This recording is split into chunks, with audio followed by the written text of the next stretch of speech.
Bengals wide receiver Jermaine Burton is one of the biggest steals right now in your Dynasty rookie drafts.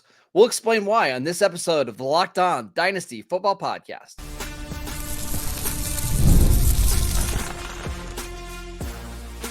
You are Locked On Dynasty Football, part of the Locked On Podcast Network. Your team every day. Here are your hosts, Marcus Mosher and Kate Madjuk. Welcome back to the Locked On Dynasty Football Podcast, part of the Locked On Podcast Network, your team every day. We'd like to thank you for making us your first listen of the day. Today's episode is brought to you by Gametime. Download the Gametime app, create an account, and use promo code LOCKEDONNFL for $20 off your first purchase. Terms apply. I am your host, Marcus Mosher. You can follow me on Twitter at Marcus_Mosher. Joining me today, as always, is Kate Madjuk. You can follow her on Twitter at Kate Madjuk. You can also read her at Behind the Steel Curtain and at Pro Football Focus. On today's show, we're going to be taking a look at some big-time values in the later stages of your rookie drafts. Kate, I want to start with Jermaine Burton, who admittedly has kind of risen up a little bit to the point where he barely made the cut for this show, Marcus. I know, he barely made the cut. To be clear, I just push for him a lot because I still think you can get him in most of your super flex rookie drafts at the end of round 2, top of round 3. I think he's going to be a star. Kate, what do you say? I have been admittedly skeptical of Jermaine Burton throughout this entire pre-draft process. And it's not necessarily because the analytics or the tape don't back him up, but once we realize you heard about the immaturity concerns, right? And then I realized he was about to turn 23, and suddenly those seemed a little bit more concerning for me. And the fact that he had issues with the coaching staff at Georgia, at Alabama, those things concern me. Now, admittedly, this is probably the best landing spot that he could have found here in the National Football League, maybe aside from the Kansas City Chiefs, because the Bengals have a history of taking some of these players with immaturity issues and miscellaneous off the field problems and making them contributors. There's also the fact that I have to imagine this is T. Higgins' last season with the team. I just don't think there's going to be a feasible scenario where they can pay both Jamar Chase and T. Higgins a contract that is amendable to what they are looking for as pros. So the opportunity is there. The good quarterback is there. I get it. But why are you so bullish on Jermaine Burton? Because I got to say, Marcus, the track record of players with character concerns coming out of college is not necessarily great. There are a couple of superstars who have made the leap into the league and absolutely dominated. But why do you think Jermaine is one of these guys that's going to beat the odds? I think he's really good at football, and I think he landed in a spot that fits his skill set really, really well. And I understand the off the field stuff. He was somebody where both coaching staff at Georgia and Alabama weren't necessarily sad to see him go. However, you look at some of the advanced stats courtesy of PFF, 99th percentile receiving grade, 86th percentile separation percentage, 84th percentile contested catch percentage, 98th percentile drop rate. Like, the guy gets open and he doesn't drop passes. And that's a pretty good thing, especially when you're playing with a quarterback like Joe Burrow, who's going to be able to deliver the ball accurately to you. Can you catch it? Can you get open? Can you catch it? He can do that at a really high level. You and I were talking pre-show. Like, I think T. Higgins is the better receiver. He was a better prospect. I think Burton might fit the Bengals offense a little better, especially with Jamar Chase on the other side, because Burton can be the Z receiver. He can play in the slot. He can run the backside digs. He can run all the routes needed against one-on-one coverage. I think this is a fantastic landing spot with a fantastic quarterback. I'm in. So is your point just that Jermaine Burton, in terms of team fit, you feel that he's a little bit more versatile in terms of what the Bengals will be able to do with him at the next level? Yes, I think he can win in the short and in the intermediate, which just gives them another route runner that can beat one-on-one coverage. I mean, T. Higgins can do that, but a lot of his is based off of 50-50 balls down the sideline, contested catch stuff. Burton can get open. And quarterbacks that are accurate, like Joe Burrow, that have the anticipation, they love throwing to these type of receivers. And I just think with Jamar Chase already as the established number one receiver, Burton's never going to see a double team, like ever. He's never going to see the best corner on a team ever. I think he is going to smash number two cornerbacks. He's going to be an awesome number two receiver. You just have to wait a year before we get there. I think that's fair. And I mean, to be totally honest, like I've seen, it feels like every rookie draft that I'm in, he's getting drafted higher and higher. So I do think this is like a window where you need to get in on the ground floor, because it does feel like everybody's kind of pushing him up the ranks. I think people are catching on to the prospect. And why wouldn't you? We talked about his advanced metrics. He's an outstanding athlete, just over 6 foot, 196 pounds, like decent size, ran 4.45 40-yard dash. Absolutely off the charts in terms of his vert and broad jumps. 82nd percentile for the vert, 95th percentile with a 133-inch broad jump. Like, the athlete is outstanding. But my question for you, and I'm going to again challenge you a little bit on this, because before the show, I asked you to name me a couple of, outstanding players who, overcame their maturity issues off the field, right? And a couple of names that you gave me: Tyreek Hill, which he's kind of the most obvious case; George Pickens, who had some of his own issues in his own right, also had the torn ACL, which was a factor in his draft capital, still went in the second round. Rashee Rice, Des Bryant. I will say, Marcus, that out of all of these players that we mentioned, Tyreek Hill is kind of a weird case because he was at several different colleges and not just had 1 year at a true FBS level program at Oklahoma State. But still, like across the board, a lot of these players have more production coming out of college. Let's talk George Pickens. As a true freshman, 727 yards, 8 touchdowns. You look at Rashee Rice, had a true breakout season, over 1,300 receiving yards, 10 touchdowns. Des Bryant had almost a 1,500 receiving yard, 19 touchdown season. I do think that that's a difference, because Jermaine Burton is one of these guys that, like, yeah, he has character concerns, but we never saw like a full-fledged breakout from him in any of his college seasons. And I do think that's kind of a difference when we're talking about Jermaine Burton versus some of these other, NFL players who quote unquote defied their off the field issue narrative. And I think that's why you're getting Burton significantly cheaper than any of those other receivers, right? Like Burton didn't have first round draft capital, didn't have top 50 draft capital like a George Pickens or a Des Bryant or any of those type of receivers. I get it. The production isn't there. Now, a little bit of that has to do with the teams that he was on. His 2 years with Georgia, one was the COVID shortened season. And then in 2021, they just hardly threw the ball because they had Brock Bowers and A.D. Mitchell and Ladd McConkey and Darnell Washington. Like, they were just loaded with talent. So I get it. And then the last 2 years with Alabama, the numbers were better, but not great. So again, I'm conceding the fact that he does not have the elite production profile that we want from a bona fide, like, number one receiver. But that's a good thing. Like, we're not expecting him to be a Jamar Chase or a CeeDee Lamb. We're expecting him to fill in as the number two receiver by 2025. And I think he does that really well, because I just think his game fits Jamar Chase, Joe Burrow, and Zach Taylor really, really well.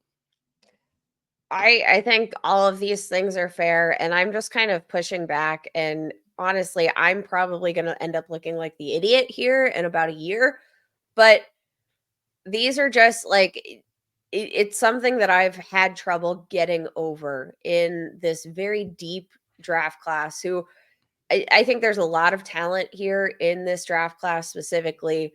I think it's a deep one. I think there's a lot of opportunity here to be made for a lot of players that didn't have those same talent concerns, maybe have a slightly lower ceiling. But I do think the floor for Burton is quite low if he doesn't I agree. overcome and agree. mature. And that's probably why I'm having an issue buying in, because like I said, every rookie draft, I feel like he's gone just a little bit higher.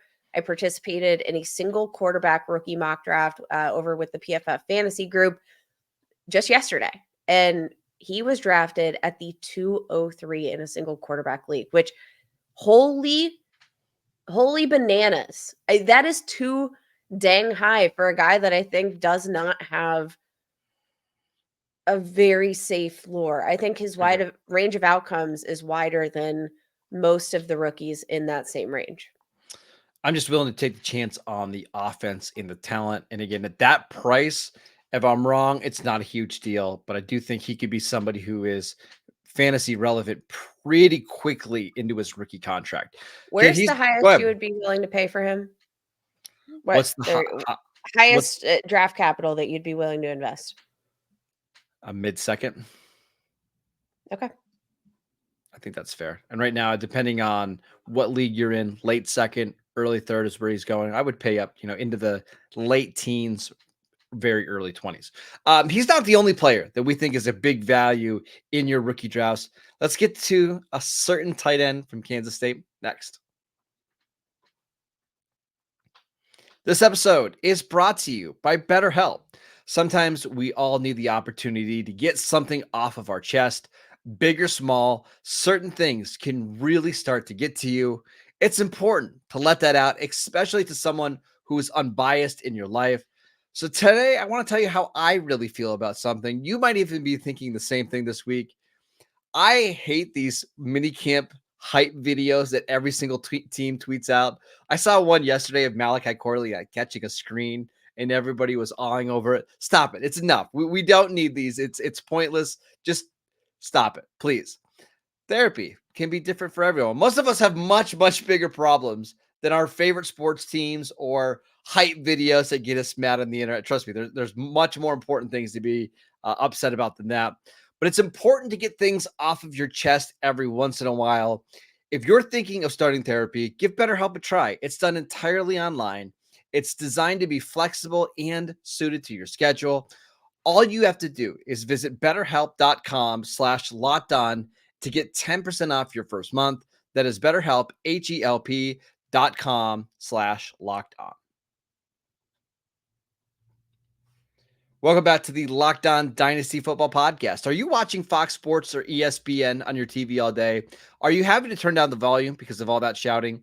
Make the switch to Locked On Sports today, a free 24/7 sports streaming channel program for you every day to bring you the biggest stories without all that unnecessary screaming.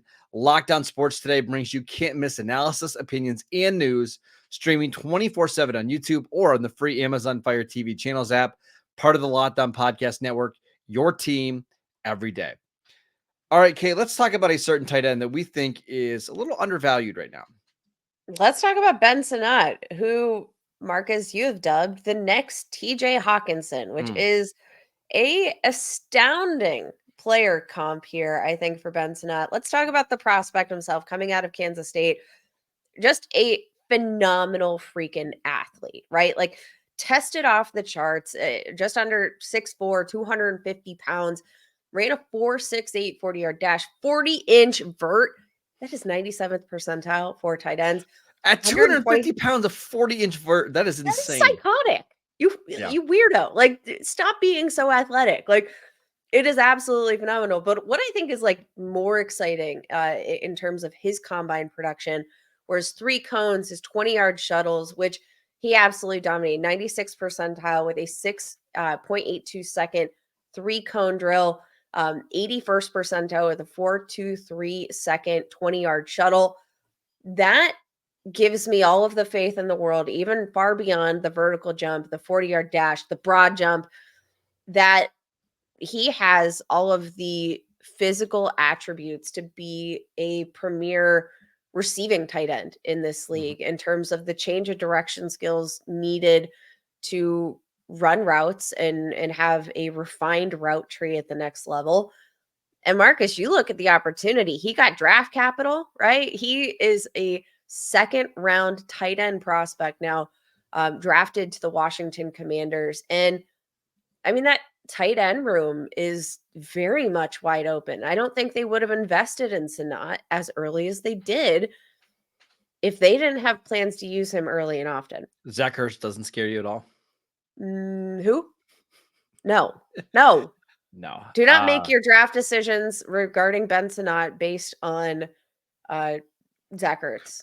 So I'm was gonna a non-factor. No. I'm gonna start with the negative before I get to the positive, because I do really like this player a lot.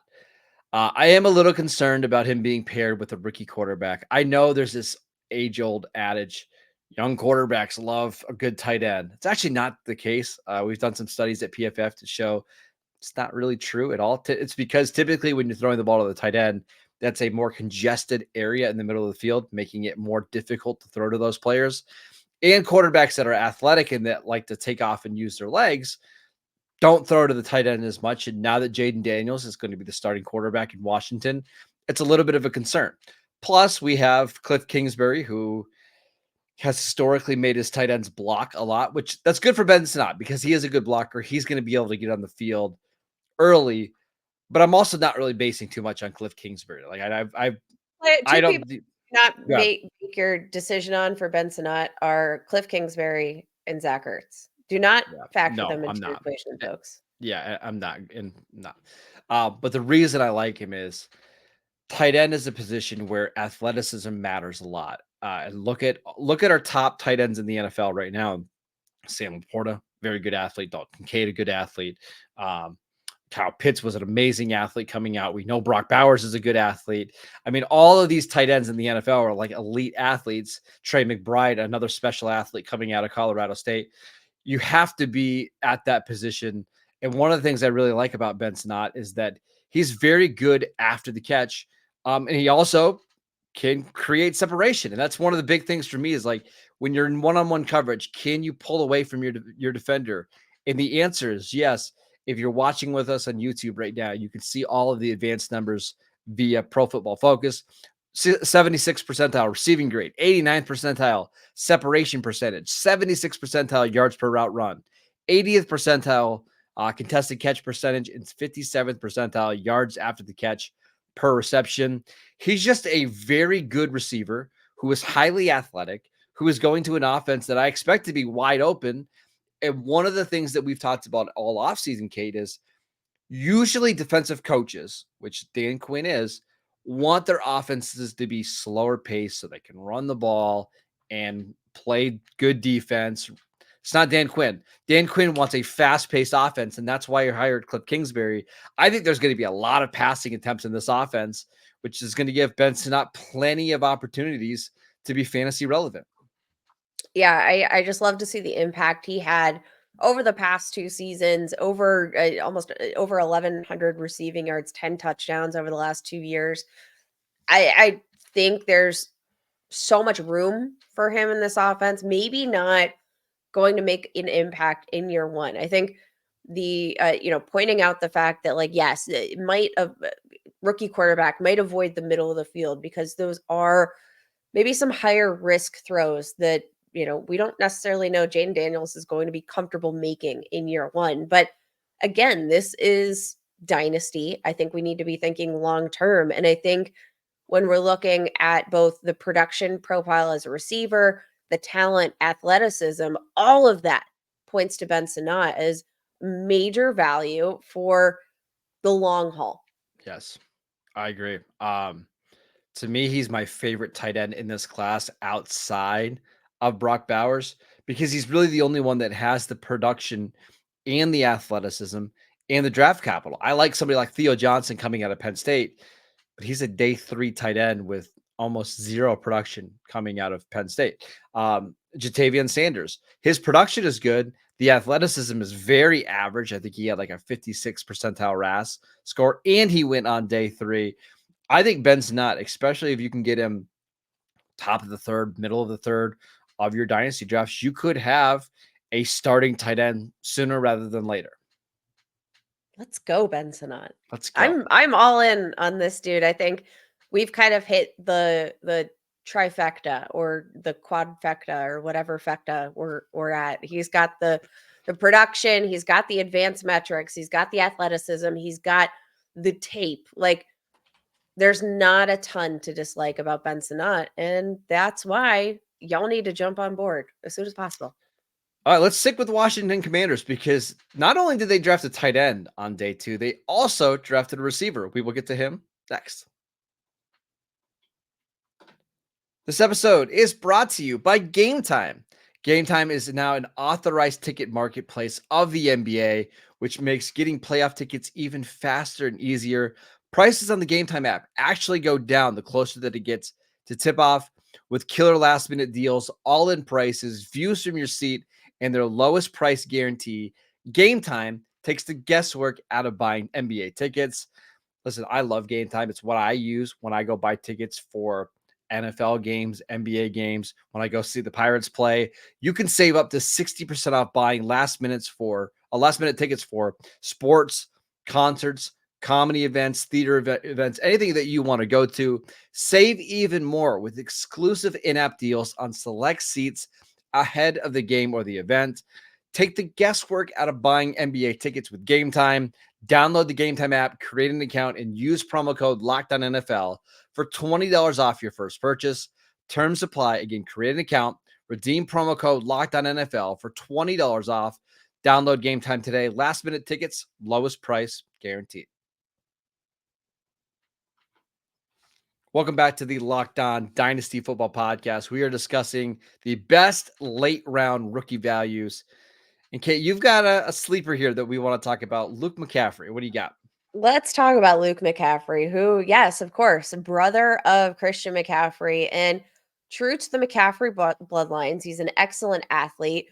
Coming out of Rice, probably a little bit of a question mark here in terms of projecting him to the next level. We know he's got the bloodlines. We know he's got the athleticism. But coming out of Rice, only had 2 real seasons of playing as a wide receiver, and kind of made this transition from the quarterback position, bounced around a little bit, never found a role. So after I think it became clear that he was not going to be a starting quarterback at any point, made this transition to receiver. And he looked good while doing it. Like, let me tell you, Luke McCaffrey, I think, especially given the mid-collegiate career positional change, was a top-end option out of the slot. And he was drafted to the Washington Commanders, who, I don't know if you remember, lost their primary slot receiver, Curtis Samuel, in free agency to the Buffalo Bills.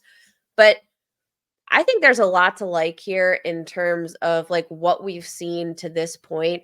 I think in terms of a projection, like from what we've seen so far, a better route runner than I think you would have probably expected given this random transition to the wide receiver position. He's got excellent hands, 61.5% contested catch percentage, ranked 8th of 229 qualified receivers over the past 2 seasons. Like, I do think he's going to be one of these guys that, like, we have not yet seen the true ceiling of Luke McCaffrey. And I like what I've seen so far. I think when you're looking at the depth chart for the Washington Commanders, I think given the draft capital, etc., like there is a spot for him in day 1 for this Washington Commanders offense out of the slot. So you have Terry McLaurin, obviously. You've got Jahan Dotson, who has been a disappointment in the first 2 years of his career. And then you have Diami Brown, who's been kind of a spot player for Washington. And then, of course, Ben Sinnott as its starting tight end, of course. I struggle with this Luke McCaffrey one because I wasn't super high on him pre-draft. He put up big numbers at Rice, but I thought the way that he did it was a little gimmicky. Like when you saw him playing against man-to-man coverage, I don't think he always created a lot of separation. Very good against zone, goes to the Senior Bowl, and in one-on-one drills, struggled a little bit. And I think that's because he's relatively young as a receiver. I think he's only played the position 2 years now after making the move from quarterback. So I do have some concerns there. It's just, will this Washington offense be able to support 2 or 3 receivers, because at the best case, he's going to be the third receiver right now, and a tight end and a running quarterback. I don't know. So I'm probably a little bit more skeptical than you are, but I understand the argument and the reasoning. Yeah, I just think in terms of a third or fourth round rookie pick that maybe could see a little bit of volume year one. Like, I think in terms of the fact that we don't necessarily know the ceiling, he's got, I think, a lot to work on. Like I said, better route runner than I think I would have anticipated for how early he is in playing the position, but he is by no means like a, connoisseur of route running. Like, No. he's still got a lot of work to do in terms of that separation, which, again, thank goodness he's so good in contested catch scenarios, because he's not that great at creating separation at this point. But again, it's a projection, right? And when you're looking at these players, I would kind of rather lean toward a guy that I think maybe we haven't yet quite seen the ceiling for in these ranges, and that has room to grow, has opportunity in an offense to grow. I don't necessarily know that Jaden Daniels will be able to support 3 wide receivers and a tight end, but that's assuming that you think Jahan Dotson will win out in terms of his long-term value. I've got no idea. Like, No idea. I don't know, but I'm just saying, like, this depth chart is, I think, wide open. I think the pecking order for targets beyond Terry McLaurin pretty wide open. I think Like, it's fluid. I think that's probably the best way to yes, describe it, fluid's a right? great word. Absolutely. We'll And see. I like the opportunity. I like the opportunity. I like the athlete. I like the guy, and the innate traits that are going to make him a good wide receiver, I think, are all there. I just think he needs a little bit more experience at the position. But I mean, the fact that he's got this third round draft capital, Marcus, I kind of like that, because that tells me the Commanders are thinking they're betting on the traits, right? They're betting on the athleticism, and they're betting on what they've seen so far, that they can develop that into a true NFL wide receiver. All right, that is it for today's show. We want to thank you for making Locked On Dynasty Football your first listen every single day. On tomorrow's show, we're going to do the flip side of the show. We're going to do the worst late round values and players that you should avoid entirely in your rookie draft. So make sure you guys tune in for that. Go download the podcast wherever you get your podcasts. We are free and available on all platforms. Go follow Kate on Twitter at Kate Majuk. I'm at Marcus_Mosher, and we will see you right back here tomorrow.